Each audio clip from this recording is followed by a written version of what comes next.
ٹوہ میں آسمان کی پنہائیوں میں حسب معمول بھاگ دوڑ کی، وَوَجَدْنَاهَا مُلِئَتْ حَرَسًا شَدِيدًا وَشُهُبًا، تو ہم نے دیکھا کہ وہ سخت پہروں اور انگاروں سے بھرا ہوا ہے۔ یعنی یہ جنات کا قول ہے، ہم نے دیکھا کہ آسمان میں اب جگہ جگہ پہرے دار مقرر کر دیے گئے اور شہاب ثاقب قسم کے میزائل نصب کر کے ہماری طرف سے آسمان کو محفوظ بنا دیا گیا ہے۔ اور کیوں بنایا گیا ہے یہ ہم پہلے بھی پڑھ چکے ہیں۔ جب تک نبی کریم صلی اللہ علیہ وسلم کی بعثت نہیں ہوئی تھی تو جنات آسمان پر جا کر آسمان کے راز چراتے تھے، لیکن جب نبی کریم صلی اللہ علیہ وسلم مبعوث ہو گئے تو پھر کیا ہوا، اللہ تعالیٰ نے اس کلام کو محفوظ کرنے کی غرض سے جنات سے اس کو حفاظت دے دی۔ اب جو بھی کوئی وہاں پر پہنچتا ہے خبر لینے کے لیے، اس کے اوپر ایک شہاب پھینک کر مارا جاتا ہے۔ تو یہ بھی ہم نے بہت دفعہ مضمون پچھلی صورتوں میں پڑھ لیا ہے۔ وَأَنَّا كُنَّا نَقْعُدُ مِنْهَا مَقَاعِدَ لِلسَّمْعِ، اور یہ کہ اس سے پہلے ہم اس کے بعض ٹھکانوں میں بیٹھا کرتے تھے کچھ گن سن لینے کے لیے۔ فَمَن يَسْتَمِعِ الْآنَ، لیکن اب اگر کسی نے کچھ سننے کی کوشش کی، يَجِدْ لَهُ شِهَابًا رَصَدًا، تو وہ پائے گا اپنے واسطے ایک انگارہ گھات میں لگا ہوا، یعنی ایک ستارہ اس کو مارا جاتا ہے۔ وَأَنَّا لَا نَدْرِي أَشَرٌّ أُرِيدَ بِمَن فِي الْأَرْضِ، اور یہ کہ ہم نہیں جانتے کہ زمین والوں کے لیے کسی شر کا ارادہ کیا جا رہا ہے، ام اراد بہم ربہم رشدا، یا ان کے لیے ان کے رب نے کسی بھلائی کا ارادہ کر دیا۔ تو جنات کے اس بات سے ایسا لگتا ہے جیسے وہ تورات کے عالم تھے، وہ جانتے تھے کہ جب کسی قوم کی طرف کوئی رسول مبعوث ہوتا ہے تو اس کے دو امکانی نتائج میں سے ایک نتیجہ ضرور ہوتا ہے، یا تو قوم اپنے رسول پر ایمان لا کر ہدایت کے راستے پر چلتی ہے، یا اس کا انکار کر کے تباہ و برباد ہو جاتی ہے۔ اور یہ بھی کہ اللہ تعالیٰ اگر کسی قوم پر عذاب بھیجنا چاہتا ہے تو اس قوم میں رسول مبعوث کر کے اتمام حجت ضرور کرتا ہے۔ تو اب چونکہ آسمان کو محفوظ کر دیا گیا اور کوئی بھی جن وہاں پہ جاتا ہے تو اس کو ایک شہاب مارا جا رہا ہے، اس کا مطلب ہے کوئی رسول مبعوث ہوا ہے۔ اب اس میں دو ہی ارادے ہیں، یا تو اس قوم کی ہلاکت کا سامان ہے اس کے اندر، یا ہدایت کا سامان ہے۔ وَأَنَّا مِنَّا الصَّالِحُونَ وَمِنَّا دُونَ ذَلِكَ، اور یہ کہ ہم میں نیک لوگ بھی ہیں اور کچھ اس سے مختلف بھی ہیں، یعنی کچھ سرکش اور فسادی جنات بھی ہیں۔ كُنَّا طَرَائِقَ قِدَدًا، ہم مختلف راستوں پر پھٹے ہوئے تھے۔ وَأَنَّا ظَنَنَّا أَن لَّن نُعْجِزَ اللَّهَ فِي الْأَرْضِ وَلَن نُعْجِزَهُ حَرَبًا، اور یہ کہ ہمیں یقین ہو گیا تھا کہ ہم زمین میں اللہ کو عاجز نہیں کر سکتے اور نہ بھاگ کر اسے ہرا سکتے ہیں۔ وَأَنَّا لَمَّا سَمِعْنَا الْهُدَىٰ آمَنَّا بِهِ، اور یہ کہ ہم نے جو ہی اس ہدایت الہدا کو سنا ہم اس پر ایمان لے آئے۔ وَمَن يُؤْمِن بِرَبِّهِ فَلَا يَخَافُ بَخْسًا وَلَا رَهَقًا، تو جو کوئی بھی ایمان لائے گا اپنے رب پر، اسے نہ تو کوئی کسی نقصان کا خوف ہوگا اور نہ ہی زیادتی کا۔ یعنی اللہ تعالیٰ ہر کسی کے نیک اعمال کا پورا جزا دے گا، پورا اجر دے گا، کوئی زیادتی کوئی حق تلفی نہیں ہوگی۔ فَمَن أَسْلَمَ فَأُولَٰئِكَ وَأَنَّا مِنَّا الْمُسْلِمُونَ وَمِنَّا الْقَاسِطُونَ، اور یہ کہ ہم میں فرما بردار بھی ہیں اور بے انصافی کرنے والے بھی ہیں۔ آپ دیکھیں بالکل جس طرح انسانوں کا گروہ ہے، نیک لوگ بھی ہیں اور برے بھی ہیں، اسی طرح یہ جنوں کا کردار ہے، وہ بتا رہے ہیں کہ ہم میں سے یعنی جنوں کی جماعت میں سے بھی کچھ فرما بردار بھی ہیں اور کچھ بے انصافی کرنے والے، ظلم اور زیادتی کرنے والے بھی ہیں۔ فمن اسلم فاولئک تحروا رشدا، تو جن لوگوں نے اطاعت قبول کر لی تو انہوں نے ڈھونڈ نکالی نیکی کی راہ۔ واما القاسطون فكانوا لجہنم حطبا، اور جو بے انصاف ہیں تو وہ تو جہنم کا ایندھن بن کے رہیں گے۔ تو یہ تو تھا جنات کی اس تقریر کا اقتباس جو انہوں نے قرآن سننے کے بعد اپنے قوم کے لوگوں کے سامنے تبلیغ کی غرض سے کی۔ یہ ساری آیات ان جنات کا کلام تھا۔ اس کے بعد خود اللہ تعالیٰ کی طرف سے کلام کیا گیا۔ کیا فرمایا اللہ تعالیٰ نے، وَأَن لَوِ اسْتَقَامُوا عَلَى الطَّرِيقَةِ لَأَسْقَيْنَاهُم مَّاءً غَدَقًا، اور اے نبی صلی اللہ علیہ وآلہ وسلم آپ کہیے کہ مجھ پر یہ وحی بھی کی گئی ہے کہ اگر یہ لوگ درست طریقے پر چلتے رہتے تو ہم انہیں خوب سیراب کرتے۔ کیونکہ دیکھیں کسی بھی ملک کی معیشت کا دار و مدار کہاں ہوتا ہے، اس کی پیداوار کے اوپر ہوتا ہے۔ تو جب کوئی سیدھے راستے پر چلتا ہے تو اللہ کی طرف سے انعام کیا ہے کہ اللہ تعالیٰ آسمان سے پانی برسا کے خوب سیراب کرتے ہیں۔ اور سورہ نوح میں ہم یہ تفصیل سے پڑھ کے آئے ہیں کہ جب تم کثرت سے استغفار کرو گے تو اللہ تعالیٰ تم پر آسمان سے بارشیں برسائے گا، اس سے کیا ہوگا، پھر ہر طرف خوشحالی ہی خوشحالی ہوگی۔ لِنَفْتِنَهُمْ فِيهِ، تاکہ ہم اس فراوانی میں ان کی آزمائش کریں، یعنی ہم لوگوں کو خوب سیراب کر کے انہیں ہر طرح کی نعمتوں سے نواز کر ان کا امتحان لیں۔ وَمَن يُعْرِضْ عَن ذِكْرِ رَبِّهِ، اور جو کوئی بھی اعراض کرے گا اپنے رب کے ذکر سے، یسلکہ عذابا صعدا، تو وہ ڈال دے گا اس کو چڑھتے عذاب میں، یعنی اللہ تعالیٰ انہیں ایسے عذاب میں ڈالے گا جس کی شدت ہر لمحہ بڑھتی ہی چلی جائے گی۔ اور کچھ مفسرین کے لحاظ سے ان کی رائے میں سعود جہنم کی وادی میں ایک پہاڑ ہے جس پر شرک کرنے والوں کو، گناہ گاروں کو، جہنمیوں کو اس پہاڑ پر چڑھایا جائے گا۔ جب وہ کنارے پر پہنچیں گے تو انہیں واپس دھکیل دیا جائے گا۔ یہ ایک مسلسل عذاب ہے۔ تو دنیا میں کیا ہے کہ شدت والا، مشقت والا معاملہ ہو جائے گا، اور آخرت میں بھی شدت اور مشقت کے ساتھ ساتھ ایک سعود پہاڑ ہے جو جہنم کی وادی میں ہے، اور اس پر جہنمیوں کو چڑھایا جائے گا۔ وہ بھی ایک عذاب کی صورت ہے۔ استغفر اللہ۔ وَأَنَّ الْمَسَاجِدَ لِلَّهِ، اور یہ کہ مسجدیں اللہ ہی کے لیے ہیں۔ تو یہاں مساجد سے مراد سجدہ کرنے کی جگہ یعنی عبادت گاہیں بھی ہیں، اور اس سے مراد سجدے کے اعضاء، پیشانی، ناک، ہاتھ پاؤں گھٹنے وغیرہ بھی ہیں، یعنی تمام مساجد اور انسانوں کے اعضائے سجدہ سب کے سب اللہ ہی کی ملکیت میں ہے۔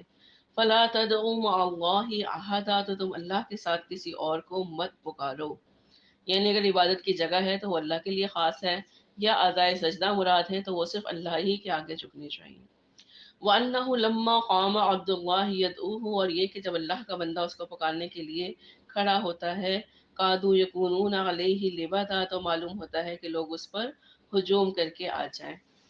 تو اس آیت میں اللہ کے بندے سے مراد رسول اللہ صلی اللہ علیہ وآلہ وسلم ہے، کہ جب آپ خانہ کعبہ میں نماز کے لیے کھڑے ہوتے یا قرآن پڑھانے کے لیے کھڑے ہوتے، لوگوں کو قرآن سنانے کے لیے کھڑا ہوا دیکھتے، تو کافروں کا کیا حال ہوتا کہ ان کے دشمنی کی آگ بھڑکنے لگتی، اور ان کا دل چاہتا کہ آپ صلی اللہ علیہ وآلہ وسلم پر اور آپ کے پیروکاروں پر حلہ بول دیں، اور کسی بھی طرح آپ کو قرآن سنانے سے روک دیں۔ قل انما ادعو ربی، اے نبی صلی اللہ علیہ وسلم آپ کہہ دیجئے کہ میں تو اپنی رب ہی کو پکارتا ہوں، یعنی خانہ کعبہ میں اگر میں کھڑے ہو کے تبلیغ کر رہا ہوں یا نماز پڑھ رہا ہوں تو میں اپنے رب کو ہی پکارتا ہوں۔ ولا اشرک به احدا، اور میں اس کے ساتھ کسی کو شریک نہیں کرتا۔ قل انی لا املک لکم ضرا ولا رشدا، اور آپ صلی اللہ علیہ وسلم کہہ دیجئے کہ مجھے کوئی اختیار نہیں تمہارے لیے کسی نقصان کا اور نہ ہی راہ پر لانے کا، یعنی ہدایت دینے کا۔ تو سب کچھ اللہ کے اختیار میں ہے، میں کسی کو از خود ہدایت نہیں دے سکتا۔ ہدایت کس کو ملتی ہے؟ جس کے دل میں ہدایت کی طلب ہوتی ہے۔ قل انی لن یجیرنی من اللہ احد، آپ صلی اللہ علیہ وسلم کہہ دیجئے مجھے اللہ کی پکڑ سے کوئی پناہ نہیں دے سکتا۔ ولن اجد من دونہ ملتحدا، اور نہ ہی میں اس کے علاوہ سر چھپانے کی کوئی جگہ پاؤں گا، یعنی اللہ کے سوا مجھے بھی کوئی پناہ دینے والا نہیں ہے۔ الا بلاغا من اللہ ورسالتی، بس میرا فرض اللہ کی طرف سے تبلیغ اور اس کے پیغامات کا پہنچا دینا ہے، یعنی اگر میں نے فریضہ انجام دینے میں کوئی کوتاہی کی تو میری جواب دہی ہوگی، اور میں اپنے عمل کا جواب دہ ہوں گا۔ وَمَن يَعْصِ اللَّهَ وَرَسُولَهُ، اور جو کوئی بھی اللہ اور اس کے رسول صلی اللہ علیہ وآلہ وسلم کی نافرمانی کرے گا، فَإِنَّ لَهُ نَارَ جَهَنَّمَ خَالِدِينَ فِيهَا أَبَدًا، تو اس کے لیے جہنم کی آگ ہے جس میں وہ ہمیشہ ہمیشہ رہے گا۔ حتی اذا رأوا ما یوعدون، یہاں تک کہ جب وہ دیکھیں گے وہ چیز جس کی انہیں دھمکی دی جا رہی ہے، فَسَيَعْلَمُونَ مَنْ أَضْعَفُ نَاصِرًا وَأَقَلُّ عَدَدًا، اس وقت انہیں معلوم ہو جائے گا کہ کون کمزور ہے مددگاروں کے اعتبار سے اور کون اقلیت میں ہے تعداد کے لحاظ سے۔ سرداران قریش کے تانوں میں سے رسول اللہ صلی اللہ علیہ وسلم کو ایک تانا یہ بھی دیا جاتا تھا کہ آپ کی محفل کے مقابلے میں ہماری محفلیں زیادہ باوقار اور پر رونق ہوتی ہیں۔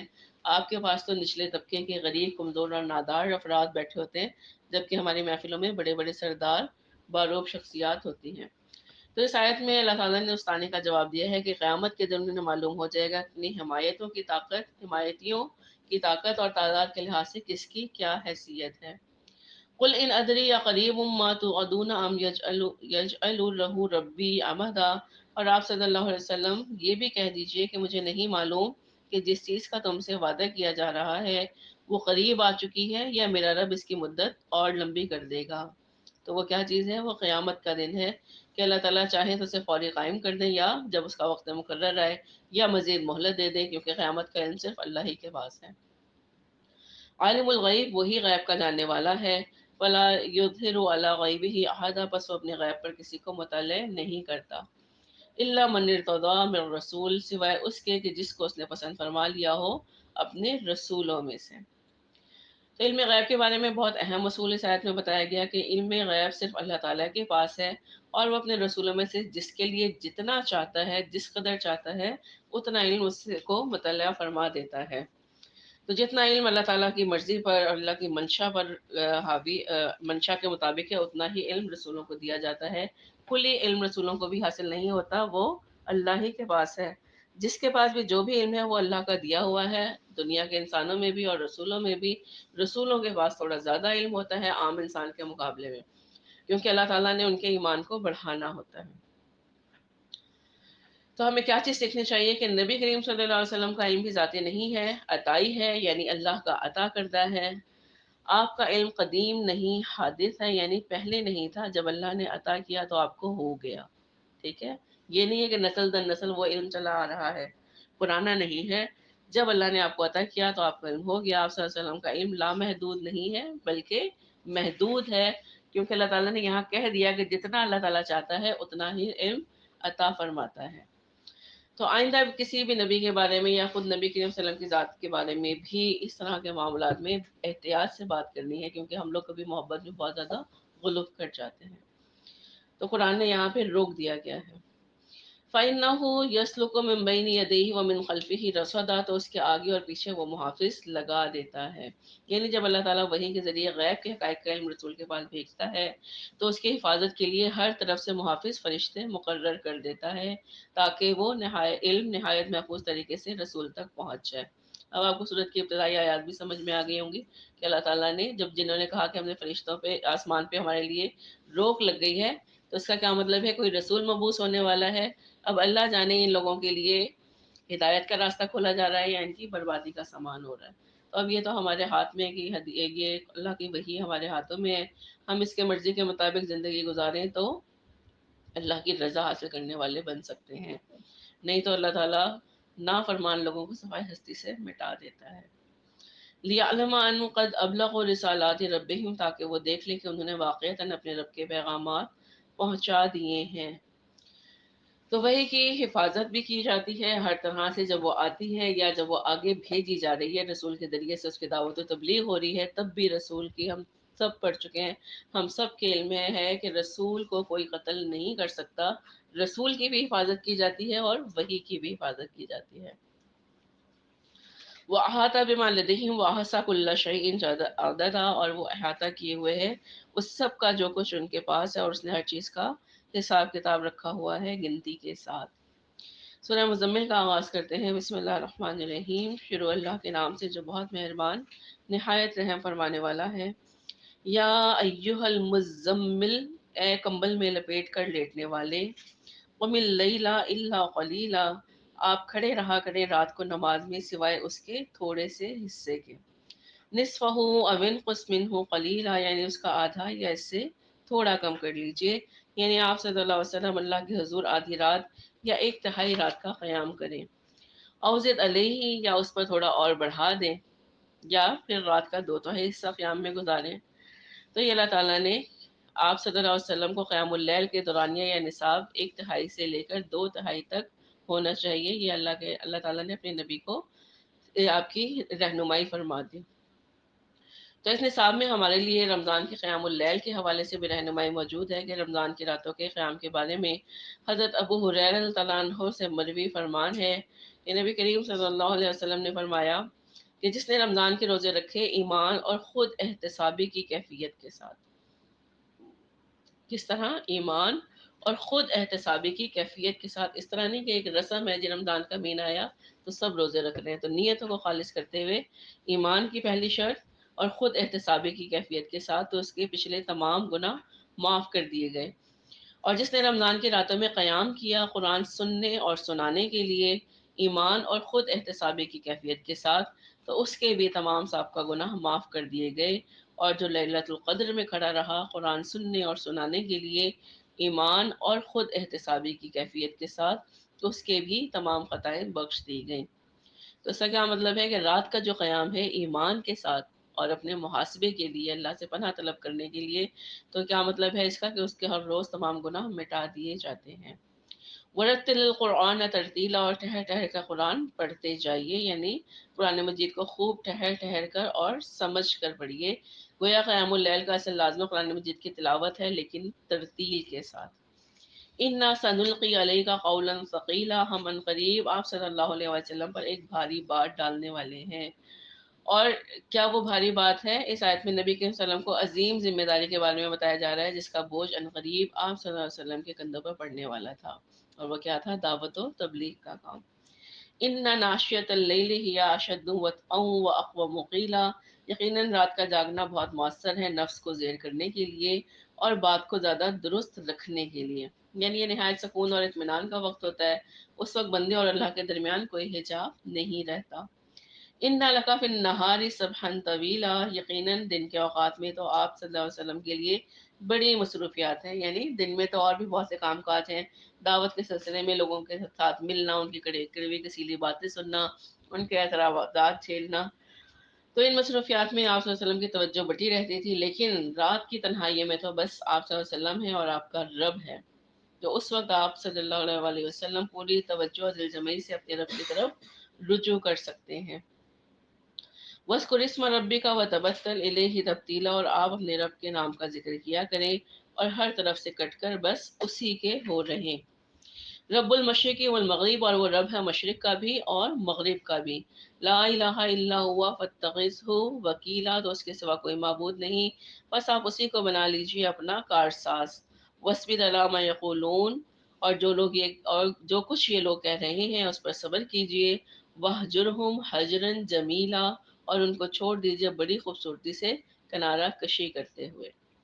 وَذَرْنِي وَالْمُكَذِّبِينَ أُولِي النَّعْمَةِ، اور آپ مجھے اور ان جھٹلانے والوں کو چھوڑ دیں جو بڑی نعمتوں سے نوازے گئے، یعنی اللہ تعالیٰ نے ان کو مال اولاد، بڑی بڑی جائیدادیں اور طرح طرح کی دوسری نعمتیں عطا کی، اور اب ان کی سرکشی کا مزہ بھی انہیں میں ضرور چکھاؤں گا، لہٰذا ان کا معاملہ آپ مجھ پر چھوڑ دیجیے۔ وَمَهِّلْهُمْ قَلِيلًا، اور ابھی آپ انہیں تھوڑی سی مہلت دے دیں۔ تو آپ دیکھیں یہ ساری مکی صورتیں ہیں۔ مکی صورتوں کا مضمون کیا تھا؟ کہ جہاد فرض نیت کیا تھا، اللہ نے کیا کہا تھا؟ اپنے ہاتھوں کو روکے رکھو، صبر کرو، جو بھی یہ اعتراضات کر رہے ہیں اس پہ صبر کرتے رہنا ہے۔ انا لدینا انکالوں و جہیما، اور ہمارے پاس ان کے لیے بھاری بیڑیاں اور بھڑکتی آگ ہے۔ وہ تو آمن ذا غصہ، اور وہ کھانا جو حلق میں اٹک جائے گا۔ تو اس سے مراد زقوم کا کانٹے دار درخت ہے، جس کا ذکر ہم بار بار پڑھ چکے ہیں۔ وہ عذابًا علیما، اور دردناک عذاب بھی ہے۔ یوم ترجف الارض والجبال وکانت الجبال کثیبا مہیلا، جس دن کے زمین اور پہاڑ لرزنے لگیں گے اور پہاڑ ریت کے بکھرتے تودے بن جائیں گے۔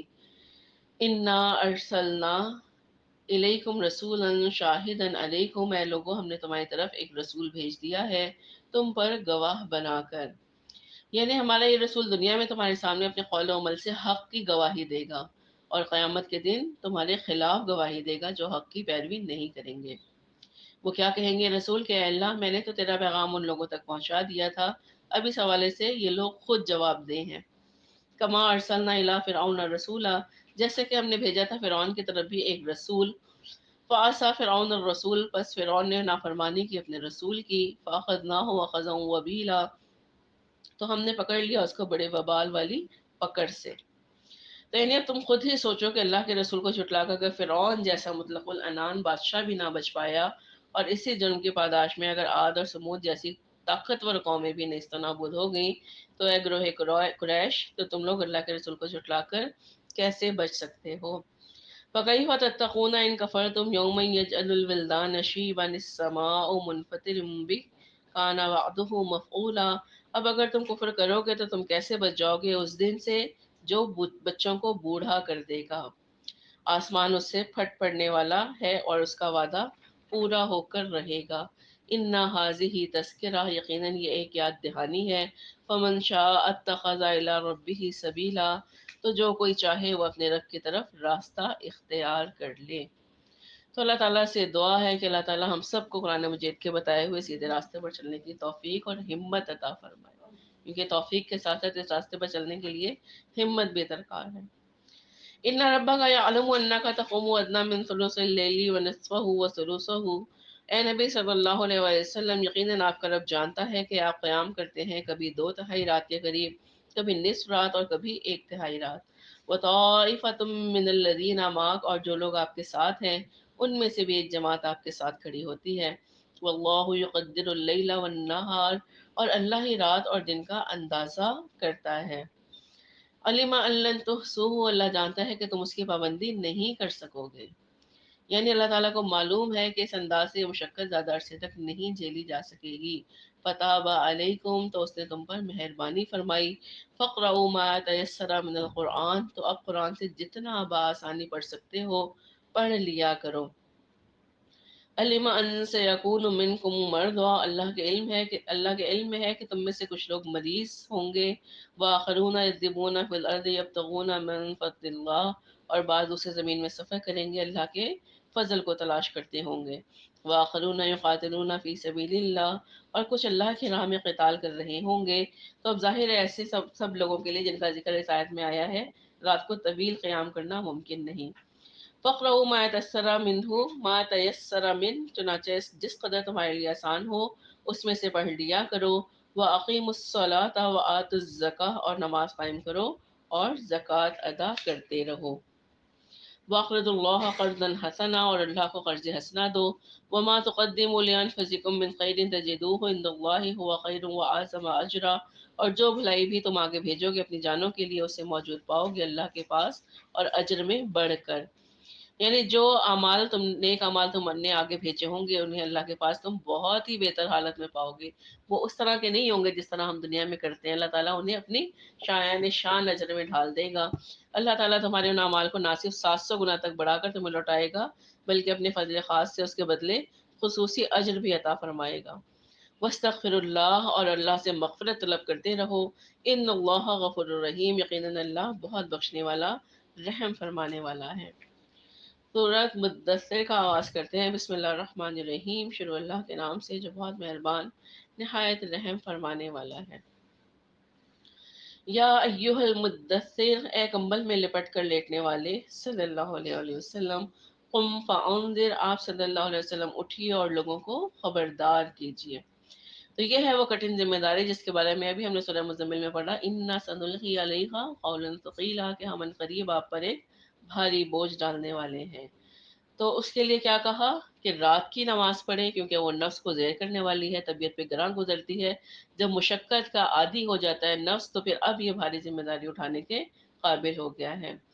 تو اللہ تعالیٰ نے کیا فرمایا کہ اب تم اللہ کی دعوت و تبلیغ کے لیے اٹھ جاؤ.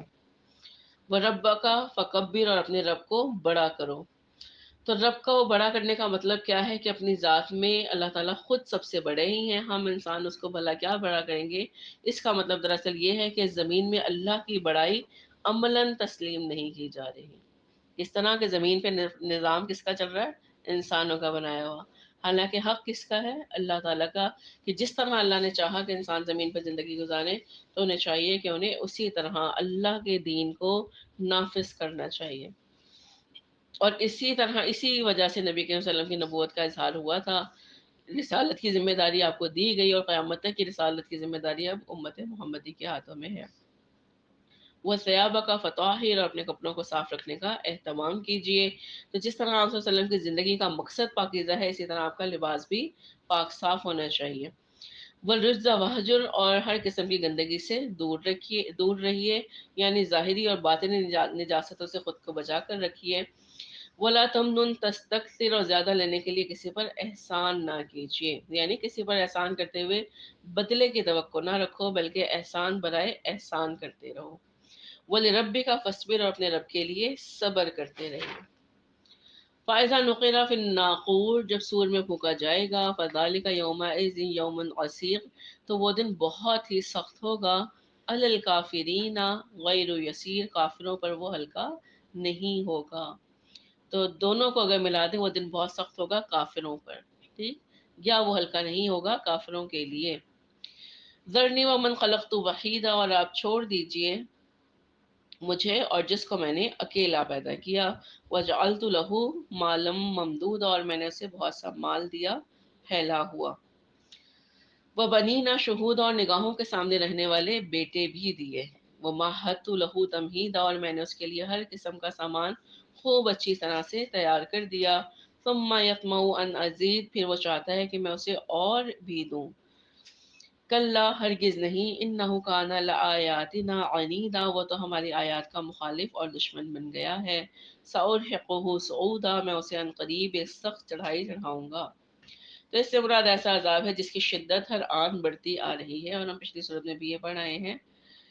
تو سورہ جن میں ہم نے بھی پڑھا کہ اللہ تعالیٰ نے کیا فرمایا، اسلوک کو عذابًا سعودا، کہ وہ ڈال دے گا اس کو چڑھتے ہوئے عذاب میں.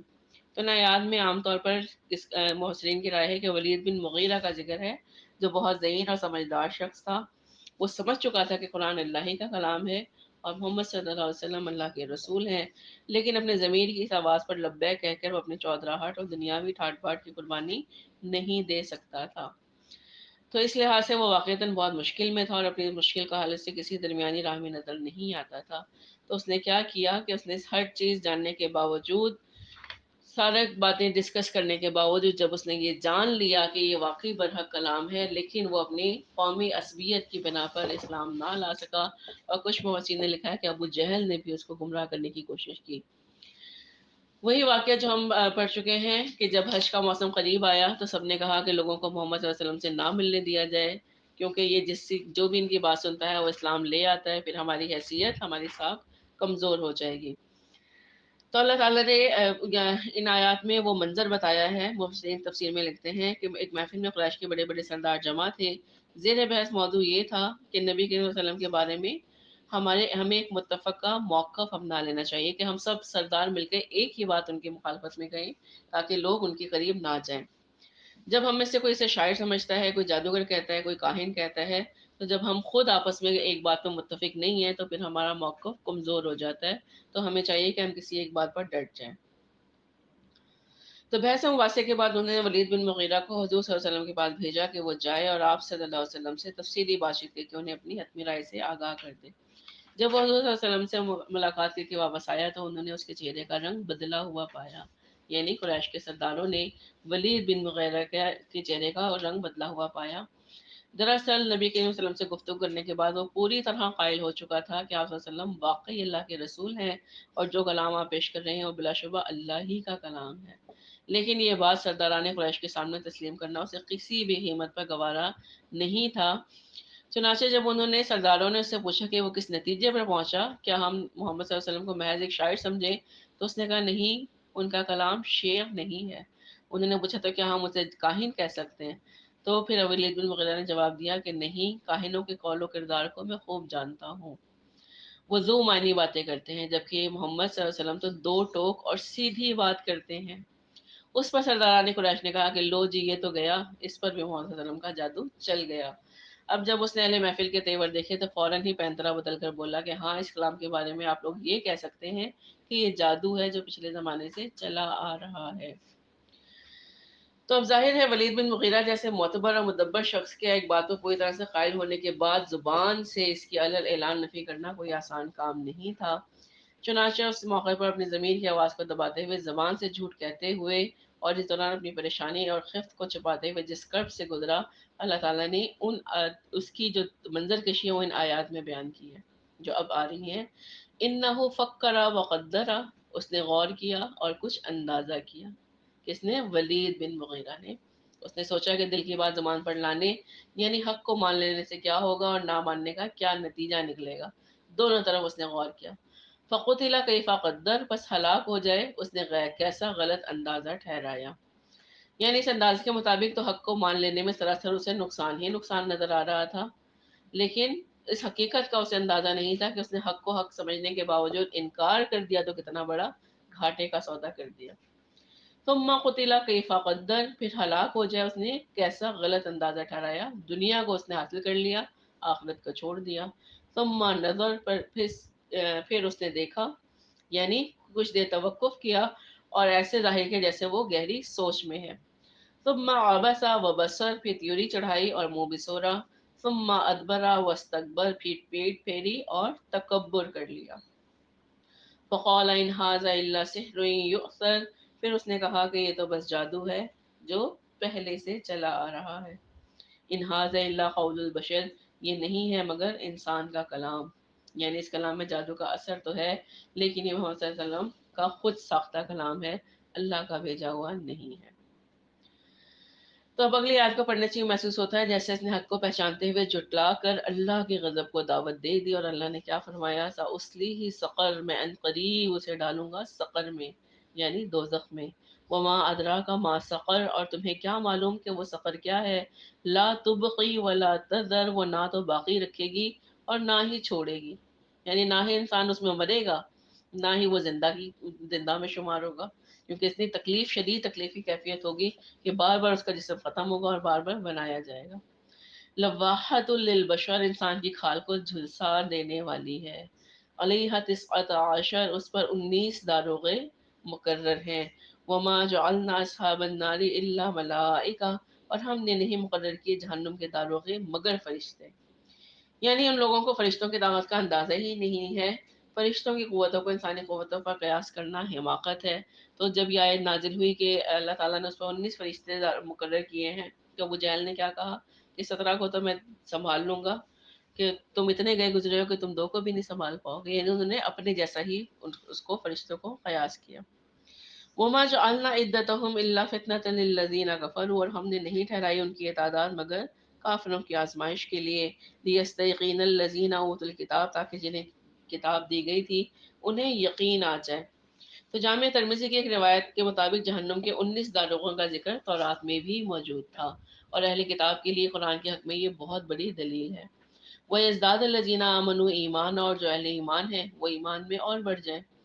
وَلَا يَرْتَابَ الَّذِينَ أُوتُوا الْكِتَابَ وَالْمُؤْمِنُونَ، اور نہ شک میں پڑے اہل کتاب اور اہل ایمان۔ وَلِيَقُولَ الَّذِينَ فِي قُلُوبِهِم مَرَضٌ وَالْكَافِرُونَ مَاذَا أَرَادَ اللَّهُ بِهَذَا مَثَلًا، اور تاکہ کہیں وہ لوگ جن کے دلوں میں روگ ہے اور کفار بھی کہ بھلا اس سے اللہ کی کیا مراد ہے، یعنی منافقین اور کفار آپس میں اپنے من پسند تبصرے کرتے رہے کہ جہنم کے فرشتوں کی تعداد بتانے سے اللہ کا مقصد کیا ہے۔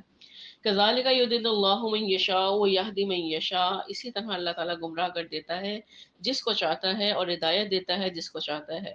وما یعلم جنود ربک الا ہو، اور کوئی نہیں جانتا آپ کے رب کے لشکروں کو سوائے اس کے۔ وما ہی الا ذکر للبشر، اور یہ آیات صرف انسانوں کی یاد دہانی کے لیے ہی ہے۔ کلا والقمر، کیوں نہیں، قسم ہے چاند کی، واللیل اذا ادبر، اور قسم ہے رات کی جب وہ پیٹ موڑے، یعنی جب رات رخصت ہو جائے۔ والصبح اذا اسفر، اور قسم ہے صبح کی جب وہ روشن ہو جائے۔ انہا لإحدى الکبر، یقیناً یہ بہت بڑی باتوں میں سے ایک بات ہے، یعنی نو انسان کی تاریخ میں نبوت محمد صلی اللہ علیہ وسلم کے ظہور سے بڑا واقعہ اور کون سا ہو سکتا ہے۔ نذیرا للبشر، خبردار کرنے کے لیے انسانوں کو۔ لمن شاء منکم ان یتقدم او یتأخر، جو بھی تم میں سے چاہے کہ وہ آگے بڑھے یا پیچھے رہ جائے، یعنی اب کامیابی کا دار و مدار ہر قسم کی ہمت اور کوشش پر ہے۔ جس کی ہمت جوان ہو اور وہ سب سے آگے بڑھ کر صدیقیت کا مقام اور سابقون اولون کا درجہ حاصل کر لے، اور جو کہ انتظار میں بیٹھا رہے کہ گردش زمانہ آئے تو دیکھیں کیا حالات ہوتے ہیں پھر ایمان قبول کریں گے، تو یہ تو اب اپنی اپنی بات ہے کہ اپنے آپ کو یا تو محروم کر لے یا آگے بڑھ کر سابقون اولون میں شامل ہو جائے۔ کلو نفس بما کسبت رہینہ، اور ہر جان رہن ہے اس کے عوض جو کچھ اس نے کمایا، یعنی ہر انسان اپنی دنیا کی زندگی میں جو کچھ کمایا ہے قیامت کے دنوں سے وہ سب کچھ وصول کرنا ہوگا۔ الا اصحاب الیمین، سوائے ان لوگوں کے جو داہنے ہاتھ والے ہوں گے، یعنی جن کا دامن اعمال دائیں ہاتھ میں دیا جائے گا۔ فی جنات یتساءلون، وہ جنتوں میں ہوں گے پوچھتے ہوں گے، عن المجرمین، گناہ گاروں کے بارے میں۔ ما سلککم فی سقر، تم لوگوں کو کس چیز نے جہنم میں ڈالا؟ قالوا لم نک من المصلین، وہ کہیں گے کہ ہم نماز پڑھنے والوں میں سے نہیں تھے۔ پہلی چیز کہ جب بھی وہ پوچھیں گے ان سے کہ تم جہنم میں کیوں داخل ہو گئے، تو وہ کہیں گے کہ ہم نماز نہیں پڑھتے تھے اور آج ہم نے اس نماز کو بہت ہلکا لیا ہوا ہے، بہت معمولی وجوہات پہ بھی نمازیں چھوڑ دی جاتی ہیں، اور اکثریت ان لوگوں کی ہے جو سرے سے پڑھتے ہی نہیں ہیں۔ اللہ تعالیٰ ہم سب کو ہدایت عطا فرمائے۔ تو پہلا جواب کیا ہوگا کہ ہم نماز نہیں پڑھتے تھے، وَلَمْ نَكُ نُطْعِمُ الْمِسْكِينَ، اور نہ ہی ہم مسکین کو کھانا کھلاتے تھے۔ وَكُنَّا نَخُوضُ مَعَ الْخَائِضِينَ، اور ہم کٹ حجتیاں کرنے والوں کے ساتھ مل کر بحثیں کیا کرتے تھے، یعنی دنیا میں تو ہم صرف کھیل تماشوں میں ہی لگے رہے، حق کے خلاف باتیں بنانے والوں کے ساتھ مل کر ہم بھی باتیں بناتے تھے، تو ہم نے اپنی زندگی کے مقصد اور انجام کے بارے میں کبھی سنجیدگی سے سوچا ہی نہیں۔ تو آج ہمیں قرآن کھول کر یہ دعوت دے رہا ہے، قرآن ہمیں بتا رہا ہے کہ آج اپنے آپ کو چاہے تو ایمان والوں میں شامل کر لو یا اپنے آپ کو محروم ہونے والوں میں شامل کر لو۔ وَكُنَّا نُكَذِّبُ بِيَوْمِ الدِّينِ، اور سب سے بڑھ کر یہ کہ ہم جزا اور سزا کے دن کا انکار کرتے تھے، حَتَّىٰ أَتَانَا الْيَقِينُ، یہاں تک کہ ہمیں موت نے آ لیا۔ یقین کیا آ گیا کہ جب مر گیا چیز اپنی آنکھوں سے دیکھ لی۔ فَمَا تَنفَعُهُمْ شَفَاعَةُ الشَّافِعِينَ، تو اب ان کے لیے نفع بخش نہیں ہوگی شفاعت کرنے والوں کی کوئی بھی شفاعت۔ فَمَا لَهُمْ عَنِ التَّذْكِرَةِ مُعْرِضِينَ، تو انہیں کیا ہو گیا ہے کہ اس یاد دہانی یا قرآن سے اعراض کرنے والے بنے ہوئے ہیں۔ کأنہم حمر مستنفرہ، گویا کہ وہ بتکے ہوئے جنگلی گدھے ہیں، فرت من قسورہ، جو شیر سے ڈر کر بھاگ رہے ہیں۔ تو یہ لوگ ایک اللہ، قرآن اور آخرت کے ذکر سے ایسے بھاگتے ہیں جیسے جنگلی گدھے شیر کی آہٹ پا کر جان بچانے کے لیے بھاگتے ہیں۔ تو اللہ تعالیٰ نے کیا فرمایا، حالانکہ انہیں قرآن کی طرف رجوع کرنے والا ہونا چاہیے، تو یہ لوگ قرآن سے ایسے خوف زدہ ہو کے دور ہو کے بھاگتے ہیں۔ آپ دیکھیں ابھی بھی کسی کو دعوت دے تو وہ کیا کہتے ہیں کہ جب ہم جان لیں گے، پڑھ لیں گے، سمجھ لیں گے تو پھر ہمیں عمل کرنا پڑے گا۔ حالانکہ جو نہیں جانتا اور اس سے کوئی گناہ ہو رہا ہے تو اسے دو عذاب دیے جائیں گے، ایک تو اس گناہ کا جو اس سے سرزد ہوا، دوسرا علم نہ حاصل کرنے کا۔ کاش کے یہ بات لوگوں کو سمجھ آ جائے۔ بل یرید کل امرئ منہم ان یؤتی صحفا منشرہ، بلکہ ان میں سے ہر شخص چاہتا ہے کہ اس کو پکڑا دیے جائیں کھلے صحیفے۔ تو یہ ان کے استہزائیہ گفتگو کا ذکر ہے کہ جو لوگ نبی کریم صلی اللہ علیہ وسلم کی دعوت کے جواب میں اکثر ایسی باتیں کرتے تھے کہ یہ حساب کتاب کا معاملہ قیامت پہ کیوں ٹالا جا رہا ہے، تو آپ اللہ تعالیٰ سے کہیں کہ وہ ہمارے اعمال نامے ابھی دنیا میں ہی ہمارے ہاتھوں میں پکڑا دے۔ تو اس آیت کا ایک مفہوم یہ بھی ہے کہ ہم قرآن کو اللہ کا کلام تب مانیں گے جب ہم میں سے ہر ایک کے ہاتھ میں اللہ کی طرف سے صحیفے ہوں، جس طرح حضرت موسیٰ سے بھی نبی کے سے کہا گیا تھا کہ جس طرح موسیٰ کو صحیفے دیے گئے علیہ السلام، اس طرح ہمیں بھی ایک کھلی کتاب لا کر دے دو۔ تو دونوں مفہوم اس میں شامل ہیں۔ کلا، ہرگز نہیں، بل لا یخافون الآخرہ، اصل بات یہ ہے کہ وہ آخرت کا خوف نہیں رکھتے۔ تو جب ان کے دلوں میں آخرت کا خوف ہی نہیں رہا تو پھر جیسی چاہیں وہ باتیں بنا لیں۔ کلا انہ تذکرہ، ہرگز نہیں، یہ تو بس ایک یاد دہانی ہے۔ فمن شاء ذکرہ، پس اب جو چاہے اس سے نصیحت حاصل کر لے۔ وما یذکرون الا ان یشاء اللہ، اور یہ لوگ نصیحت اخذ نہیں کریں گے مگر یہ کہ اللہ ہی ایسا چاہے۔ ہوا اہل التقوی و اہل المغفرہ، وہی ڈرنے کے لائق ہے اور وہی مغفرت کا مجاز۔ تو یہ اسی کا حق ہے کہ اس کا تقوی اختیار کیا جائے، اس کے احکام کی پاسداری کی جائے، اور وہی اس کا اہل ہے کہ جس کی چاہے مغفرت فرما دے۔